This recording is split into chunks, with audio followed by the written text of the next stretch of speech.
The title of this chapter is Bharat is my home, written by Zakir Hussain. देखो हम लोगों ने कुछ चैप्टर्स पढ़े थे क्लास 11th में भी, वहां भी हम लोगों ने पढ़ा था कुछ ऐसे ही चीजों को। देखो डॉक्टर जाकिर हुसैन जो है, इनके बारे में 1897 टू 1969 इनका जो जन्म हुआ था 1897 में और मृत्यु हुई 1969 में, 1969 में। Yes sir. Born in Hyderabad, Hyderabad में इनका जन्म हुआ था। was one of our greatest freedom fighters as well as eminent educationist। ये जो हैं ये ग्रेटेस्ट फ्रीडम फाइटर थे, महानतम जो फ्रीडम फाइटर्स थे, स्वतंत्रता सेनानी उनमें से एक थे। और साथ में क्या थे? एमिनेंट। एमिनेंट का मतलब होता है प्रमुख। एजुकेशनिस्ट, एजुकेशनिस्ट का मतलब होता है शिक्षाविद, यानी इन्होंने शिक्षा पे विचार भी दिया है। जाकिर हुसैन की शिक्षा पद्धति भी पढ़ी जाती है। कहते एमिनेंट का क्या बोले हैं सर? हाँ, एमिनेंट का, एमिनेंट का मतलब प्रमुख।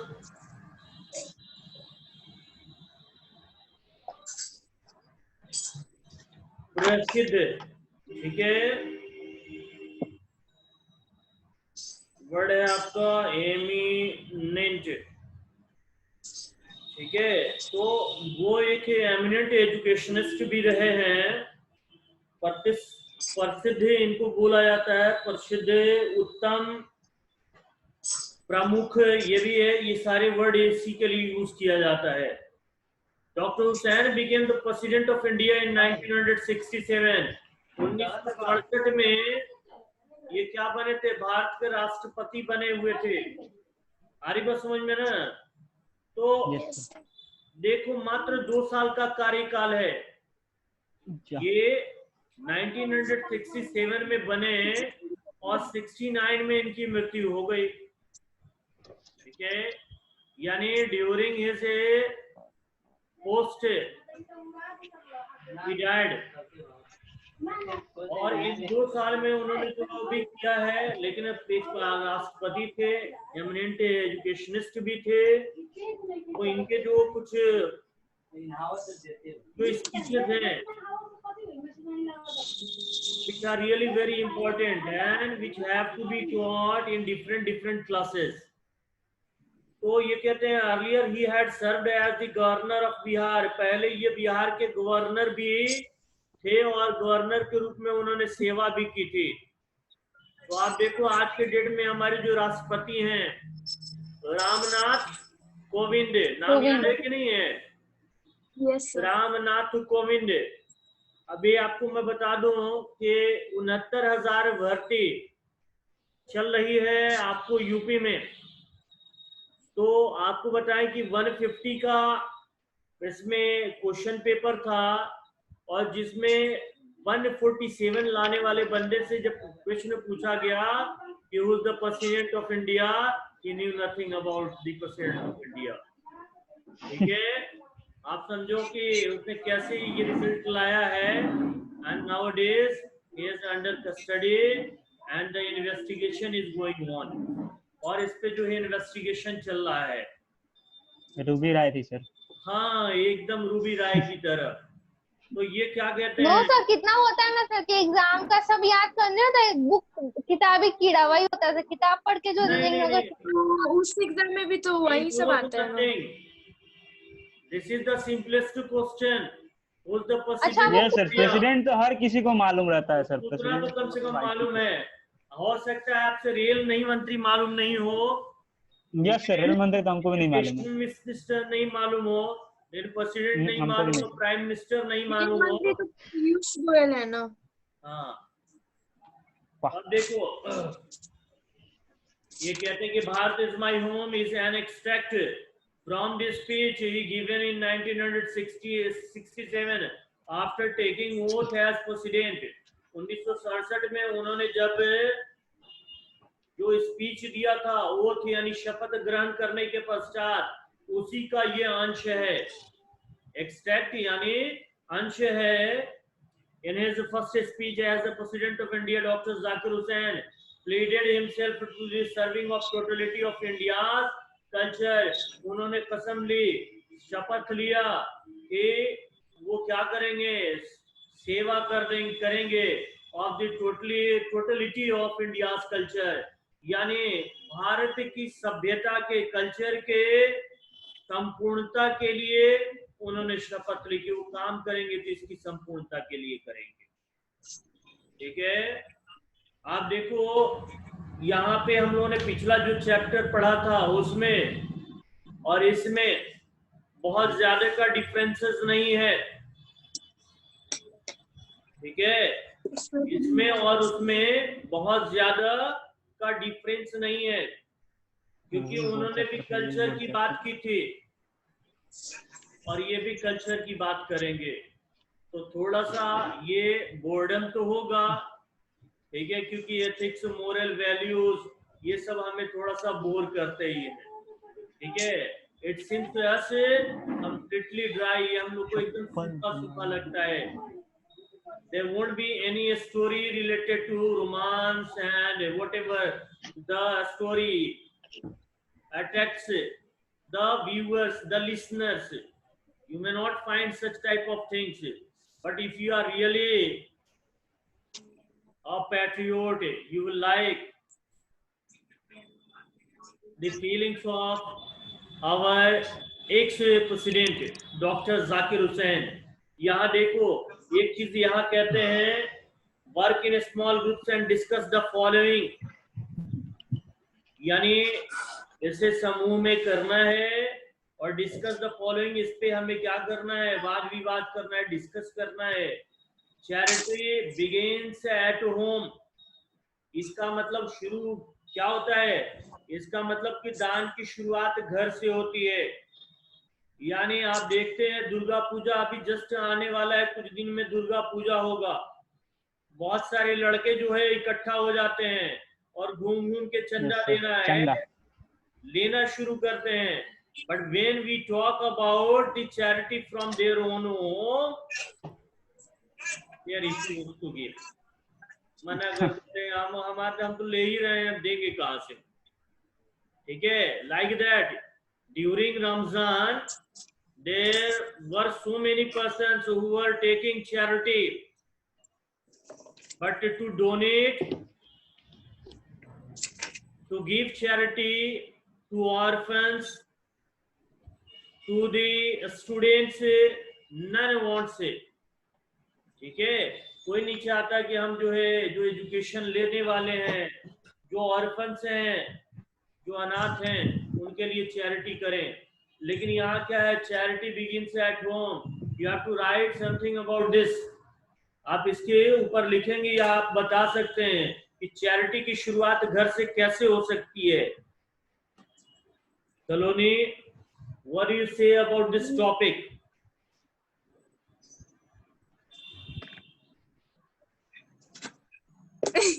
क्या बोले सर, सब तो आप बता ही दिए। नहीं, हमने बताया तो है, लेकिन क्या कभी have you give donation to anyone? Sir donate करे उतना तो हम कमाते हुए नहीं है कि हम डोनेट करेंगे किसी क्यों को। ऐसा? मतलब डोनेशन मतलब इतना थोड़ी ना कि 50 लाख वो मतलब 10 लाख अमाउंट दिल से जितना डोनेट किया जाए सर। वो नहीं कर रहे हम, मतलब डोनेशन का ज्यादा जैसे चंदा वंदा का बात हुआ वो तो नहीं। नहीं, अभी आपको तो बड़े लोगों का एक लड़की है जो बहुत कम उम्र की है, आई थिंक सो, पता नहीं है उसका शायद कौन सी क्लास में है मुझे नहीं पता, मैंने न्यूज देखा था। उसने 4 पैसेंजर्स को उसने क्या किया, झारखंड भेजा एरोप्लेन से। ठीक है, अपने पॉकेट सेविंग्स अपना बचाया था जिसमें से। और जो यस सर, हमने न्यूज देखे थे सर, दिया था।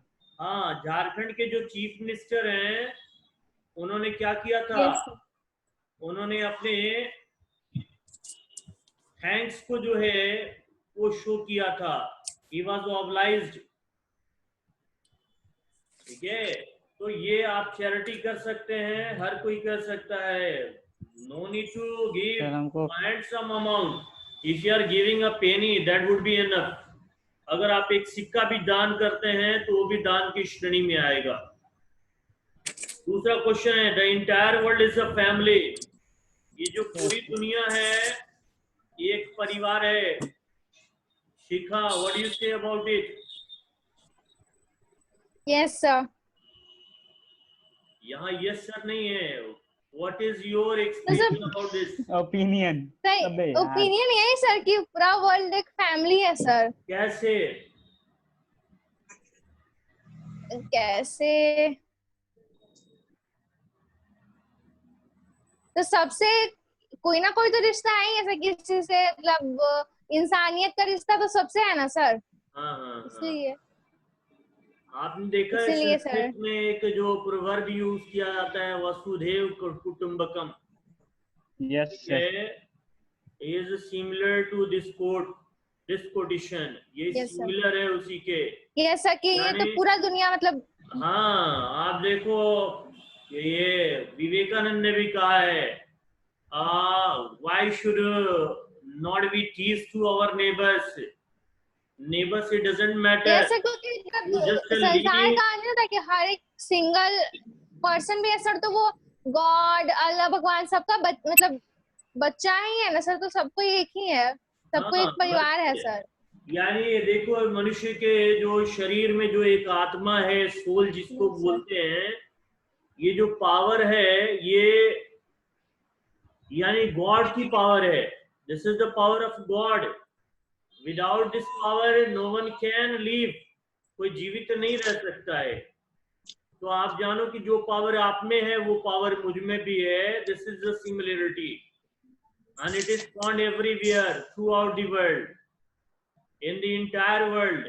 तो ये सही है ये कोटेशन। आगे कहते हैं, individuals and family are independent, यानी एक व्यक्ति और पूरा परिवार आपस में क्या है, एक दूसरे पे एक निर्भर है। हाँ, एक दूसरे पे निर्भर निर्भर है। है, इंटरडिपेंडेंट है। यानी हम अपने फैमिली के बिना नहीं रह सकते और मेरी फैमिली मेरे Yes, sir. बिना नहीं रह सकती। नहीं, यस सर। तो ये जो जितने भी टर्म्स हैं ये शॉर्ट टर्म नहीं है, ठीक है। It has a huge meaning, इसका बहुत व्यापक अर्थ है। आप देखो, मैं पढ़ रहा हूँ, भारत इज माय होम, यानी भारत मेरा घर है। हम लोग कह देते हैं कि दिस इज माय होम, और उन्होंने क्या कह दिया, Yes. Bharat is my home. Bharat is my home. ठीक है, यानी बहुत बड़ा इनका घर था, ये पूरा एक देश उनका घर था, और इसी के बारे में Yes, उन्होंने sir. अपनी विचारों को व्यक्त किया है। कहते हैं, I must confess that I am overwhelmed by the trust my people have placed in me by electing me to the highest office in the land. वो कहते हैं कि मैं ये मानता हूँ, मैं ये कबूल करता हूँ, ये स्वीकार करता हूँ yes sir. that I am overwhelmed, कि मैं पूरी तरह से अभिभूत हूँ। अभिभूत का मतलब है अभिभूत भावनाओं मतलब? से पूरी तरह से भरा हूँ। भाव विभोर। Overwhelmed, यानी भावनाओं तो भाव विभोर हूँ। हाँ बोलो।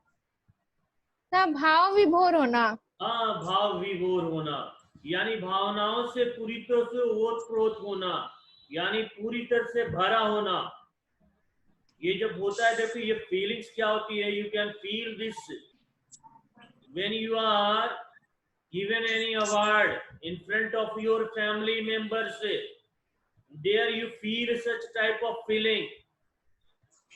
Did you get the Yes, sir. Point? ये आपको जो Yes, खुशी sir. होती है, जो आप भावनाओं से भरे होते हैं, ऐसा वो ही फील कर रहे हैं। वो कहते हैं कि हम overwhelmed by the trust my people have placed in me, कि मेरे लोगों ने जो मुझ पे विश्वास रखा है, मुझ में जो विश्वास जताया है, by electing me to the highest office, इस उच्च पद के लिए मुझे चुनकर, इन द लैंड, इस जमीन का सर्वोच्च पद पे सबसे मुझे जो है yes, चुन सर्वोच्च करके, बड़ा यानी और राष्ट्रपति। मुझ में जो विश्वास दिखाया, उससे मैं क्या हूँ, पूरी तरह से आह्लादित। बहुत ही भावनाओं से हमारी भरा। हूँ। ठीक है, भाव विभोर हूँ, आह्लादित हूँ, ओतप्रोत हूँ भावनाओं से। आगे कहते हैं, Dr. Radhakrishnan brought to the presidency a mental equipment. वो कहते हैं कि doctor Radhakrishnan, as you know, he was the second president and the first vice president of India, Dr. Radhakrishnan. Yes, sir. Yes, sir. Yes. Whose birthday is celebrated as teachers day. इनका birth जो है teachers day के रूप में मनाया जाता है. कौन सा दिन होता है ये? 5 सितंबर. 5 सितंबर. तो इन्होंने क्या कहा? Doctor Krishnan brought to the presidency. ये राष्ट्रपति के पद में यानी राष्ट्रपतित्व के लिए वो क्या लेकर के आए? और मेंटल इक्विपमेंट, एक बौद्धिक क्षमता लेके आए. और डिग्री ऑफ इरुडिशन. इरुडिशन का मतलब होता है पांडित्य, यानी एक स्तर तक उन्होंने क्या किया? पांडित्य लेकर के आए, यानी विद्वता. ठीक है. उन्होंने क्या किया? क्योंकि वो बहुत विद्वान थे, बहुत ज्ञानी थे, तो उस स्तर का जो ज्ञान लेकर के उस पद पे आना, एक क्या होता है? एक चैलेंज होता है. आप उसी पोस्ट पे जा रहे हो, सेम पोस्ट पे, और आप में भी वो क्षमता अगर नहीं हुए तो उस पोस्ट के लायक आप नहीं होंगे. तो यही वो कहना चाहते हैं. Doctor Radhakrishnan brought to the presidency a mental equipment. वो क्या लेकर के आए? एक बौद्धिक क्षमता लेके आया, डिग्री ऑफ इरुडिशन. और उन्होंने क्या किया? यानी पांडित्य का एक स्तर लेकर के आए, एंड वेल्थ ऑफ एक्सपीरियंस, और अनुभव का एक पूरा खजाना लेकर के आए. ठीक है. Rarely to be found anywhere. शायद ये दुर्लभ कहीं मिलता है, शायद ही वो कहीं मिल सकता है. शायद दिखे. ठीक है. शायद ही ऐसा कहीं दिखाई दे during a lifetime. Sir doctor Radhakrishnan मतलब कहना चाह रहे कि जाकिर हुसैन जब प्रेसिडेंट बने उसके पहले जब राधाकृष्णन प्रेसिडेंट बने थे तब का बात बता रहे हैं. हाँ. देखो, डॉक्टर राधाकृष्णन पहले बन चुके थे. पहले थे आपके डॉक्टर राजेंद्र प्रसाद. ठीक है. उसके बाद जो नंबर आया दूसरा, वो था डॉक्टर सर्वपल्ली राधाकृष्णन का. ठीक है. और वेल लिटरेट थे. He was also a teacher. He was also a teacher, and he had written many books, and he was awarded because of his writing so many times. So that's why here Dr. Zakir Hussain conveys the idea about his education, about his skill, about his power related to his. Sir जो ये जाकिर हुसैन जो थे, doctor Hussain, तो वो जो आप बोले हैं कि डॉक्टर राधाकृष्णन थे, वो एक वेल्थ ऑफ एक्सपीरियंस है. तो वेल्थ ऑफ एक्सपीरियंस मतलब सब लोग यहाँ समझ सकते हैं ना कि जो एक्सपीरियंस के एक मतलब खजाना जैसे थे, जो बहुत ही कम आप कहीं पा सकते हैं. सर इसको थोड़ा एक बार और समझा दीजिए. 2 नंबर पैराग्राफ जो उन्होंने ये कहा है कि ऐसा जो देखो होता क्या है, वो कंपैरिजन कर रहे हैं कि मैं इस पद पे आया हूँ और इस पद पे महान व्यक्ति आकर के आसीन हो चुका है, बैठ चुका है. अच्छा. यानी इस पद के लिए डॉक्टर राधाकृष्णन जो है उन्होंने क्षमता लाई, पांडित्य का एक डिग्री लेकर के आया. यानी डिग्री का मतलब सीमा लेकर के आए, एक सीमा तक, यानी उस स्तर पे. और उनके पास क्या अनुभव का खजाना था जो शायद ही कहीं मिले, यानी ऐसा दुर्लभ है कि मिल पाए. आगे कहते हैं, during a lifetime devoted to the pursuit of knowledge and truth, he has done more than probably any other man to bring out and explain India philosophical thought and oneness of all true spiritual values. बहुत लंबा line है, देखो इसको समझाने में थोड़ा सा समय लगेगा. बहुत आसानी से छोटे छोटे जो है टुकड़े करके आपको समझने हैं. देखो कहते हैं कि ड्यूरिंग अ लाइफ टाइम, यानी पूरे जीवन काल के दौरान, during a lifetime devoted to pursuit of knowledge, ये पूरी तरह से समर्पित थे किस चीज के? यानी ज्ञान की विद्या, तलाश knowledge। में, परसुएट का मतलब होता है तलाश करना, यानी उस साधना में लिप्त रहे। एंड ट्रुथ यानी सत्य और ज्ञान की उन्होंने क्या की, खोज में वो लगे रहे, साधना में लगे Yes, रहे। sir. वर्ड है परसुएट, ठीक है, तलाश करना या साधना, यानी उसका मतलब होता है तलाश करना, पीछा करना। सारी बात समझ में ना? तो वो पूरे अपने Yes, sir. जीवन काल में यानी ज्ञान और सत्य की खोज में लगे रहे। He has done more than probably any other man to bring out and explain Indian philosophical thought। कहते हैं कि he has done more, उन्होंने बहुत ज्यादा किया, ठीक है, than probably any other man, यानी और संभवतः अन्य किसी व्यक्ति से ज्यादा उतना किसी ने नहीं किया जितना उन्होंने किया।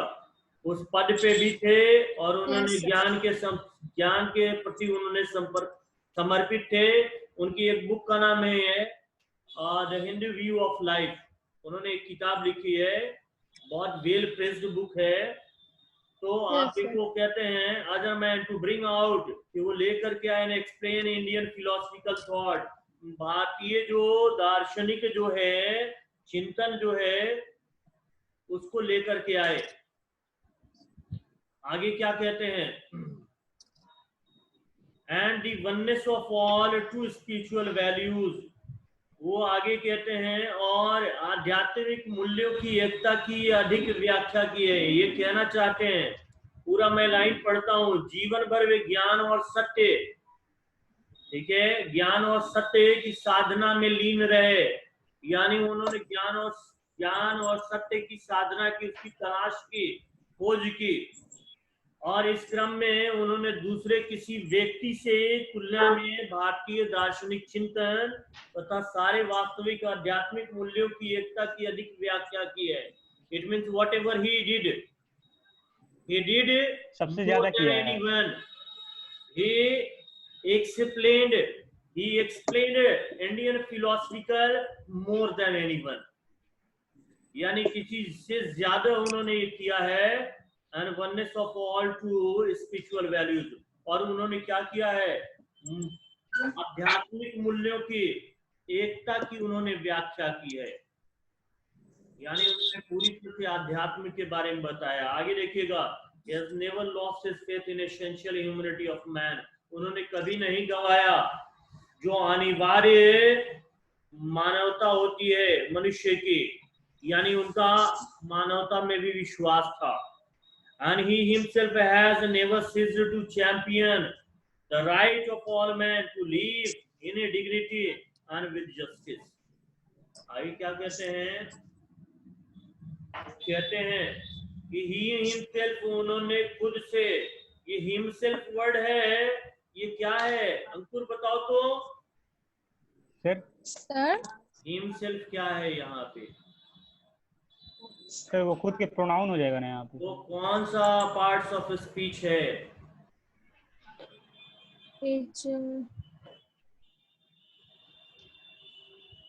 सर प्रोनाउन हो जाएगा। प्रोनाउन हो सर जाएगा। वो जो Adjective? कुछ भी हो सकता है। कुछ भी हो सकता है। चाहिए बस एक इतना मिनट पता है सर। आपको। दिखा Yes, sir. वो होगा तो emphasizing pronoun तो होगा। एक्चुअली सर बाल उड़ रहा है, चुड़ैल लग रहा है, इसलिए हमने कैमरा ऑन कर रहे हैं। चुड़ैल लग रही हो, actually you are not yes sir, pronoun ही होगा ना सर, प्रोनाउन ही होगा ना, ये प्रोनाउन ही है, हिमसेल्फ प्रोनाउन है। Yes pronoun. लेकिन कौन सा प्रोनाउन है? emphasizing pronoun है, फिर reflexive pronoun। emphasizing प्रोनाउन है, यस ठीक है, इसको सेल्फ प्रोनाउन कहते हैं। दो तरह के प्रोनाउन होते हैं, एक होता है रिफ्लेक्सिव और दूसरा होता है emphasizing, ठीक है, लेकिन ये रिफ्लेक्सिव नहीं है, ये एम्फेसिस दे रहा है। हिमसेल्फ, उन्होंने खुद से, हिमसेल्फ हैज नेवर सीज्ड, उन्होंने यानी कभी नहीं चूके, उन्होंने कभी नहीं रुका। सीज्ड का मतलब है he has never ceased, ceased का मतलब रुकना, यानी वो कभी नहीं रुके। Yes. ठीक है, किस चीज में वर्ड है स्टॉप्ड यहाँ दिया हुआ है आपके बुक में। He has Yes, sir. Never cease Yes, sir. Champion, word आपका चैंपियन दिया है। स्टैंड अप या सपोर्ट, Support. यानी उन्होंने कभी भी मदद करने से वो चूके नहीं, रुके नहीं। ठीक है, the right of Yes, sir. जमीन, जो अधिकार था हर व्यक्ति का, उस अधिकार के लिए उन्होंने कभी भी अपने आप को रोका नहीं। डॉक्टर राधा कृष्णन ने। हाँ, चैंपियन का सपोर्ट हो जाएगा। ये सारी डॉक्टर राधा कृष्णन ने। डॉक्टर जाकिर हुसैन तारीफ कर रहे हैं, ये is present doctor Radha. Radhakrishnan थी। Doctor Radhakrishnan of all men to live in dignity with justice, कि क्या करें, वो सभी मनुष्य की सम्मानजनक और न्यायपूर्ण जिंदगी के अधिकार का समर्थन करने से वे कभी नहीं चूके। मतलब सर बोल रहे हैं कि राधा कृष्णन हर किसी का मदद करते थे ना सर यहाँ पे, इसका मतलब ये नहीं हुआ कि हर किसी का समर्थन करते थे। उन्होंने हर किसी के समर्थन में खड़े हुए, यानी उन्होंने सपोर्ट किया कि हर व्यक्ति को क्या चाहिए, सम्मानपूर्ण जीवन चाहिए, विद जस्टिस यानी न्याय पूर्ण जीवन चाहिए। ठीक है, न्याय के साथ। I can only assure you that I enter this office in a spirit of prayerful humility and total dedication. तो आगे कहते हैं कि मैं आपको यकीन दिलाता हूँ, मैं आपको विश्वास दिलाता हूँ that I enter this office, मैं इस कार्यभार यानी इस पद को मैं धारण कर रहा हूँ, इस राष्ट्रपति के पद पे आ रहा हूँ in spirit of prayerful humility, यानी प्रार्थना पूर्ण विनम्रता के साथ आ रहा हूँ, एंड टोटल डेडिकेशन और पूरी तरह से समर्पण के भाव के साथ आ रहा हूँ, यानी मैं इस पद को ग्रहण कर रहा हूँ समर्पण के भाव से, और मेरी ये स्थिति कि मैं प्रार्थना पूर्ण विनम्रता के साथ इस पद पे आसीन होने जा रहा हूँ। Yes, sir. आगे कहते हैं आप just taken the oath of loyalty.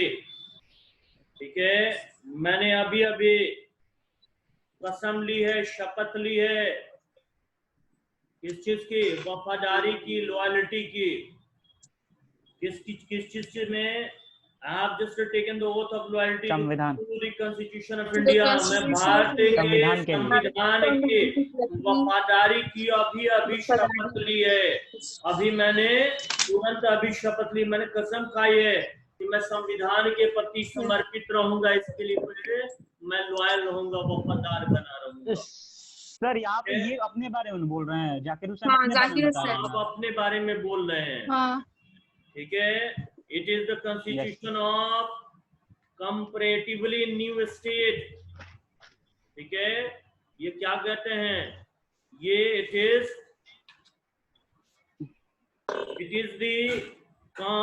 the constitution of a comparatively new state which its free citizens have। वो कहते हैं कि ये जो कॉन्स्टिट्यूशन है, ये जो संविधान है, वो तुलनात्मक ढंग से एक नए राज्य का है, राज्य नया है और संविधान उसका है। ठीक है, which its free citizens have, जिसके आजाद नागरिक इसे इस संविधान को रखते हैं। For the first time in history, पहली बार इतिहास में given to themselves, उनको दिया गया है। किसको दिया गया है? इन आजाद नागरिकों को दिया गया है। ठीक है, मतलब सर वो आजाद नागरिकों को पहली बार स्पीच दे रहे थे यहाँ पे जाकिर हुसैन ना।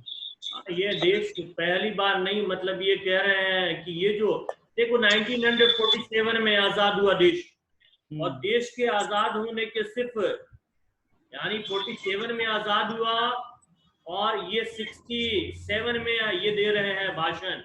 47 से 57 और 57 से 67 मात्र 20 साल हुए थे। तो आजाद देश है। आजाद देश के नागरिकों को ये क्या दे रहे हैं, स्पीच दे रहे हैं, उनके बारे में बता रहे हैं। आगे कहते हैं कि it is the young state of N ancient people, ये एक नया राज्य है प्राचीन लोगों का। यहाँ के लोग जो है पुराने हैं, जैसा कि महात्मा गांधी ने पिछले चैप्टर में बताया है।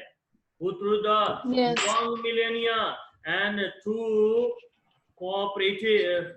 cooperation of diverse ethnic elements have striven to realize timeless absolute values in their own peculiar way.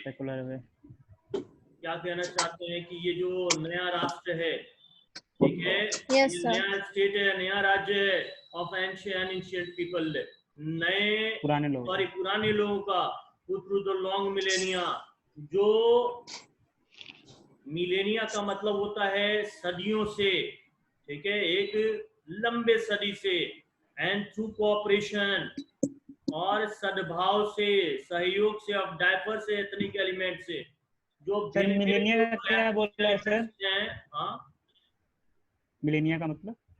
Melania का मतलब सदियां, सदी, शताब्दी, यानी शताब्दी नहीं, सदियां का मतलब होता है बहुत समय, सदी, एक सदी, दो सदी, सुना है ना, ठीक है? Yes, sir. सेंचुरीज आप मानो इसको, ठीक है? Centuries, yes, sir. हाँ, ये कहते हैं यहाँ पे the long millennia and through cooperation of diverse ethnic elements, और इसमें भिन्न भिन्न जो यानी एथनिक एलिमेंट्स इसमें शामिल हैं। इन्होंने क्या कहना चाहा है, वो कहते हैं कि इसमें विभिन्न प्रजातीय तत्वों का समावेश है, ठीक है? Elements have striven to realise it timeless.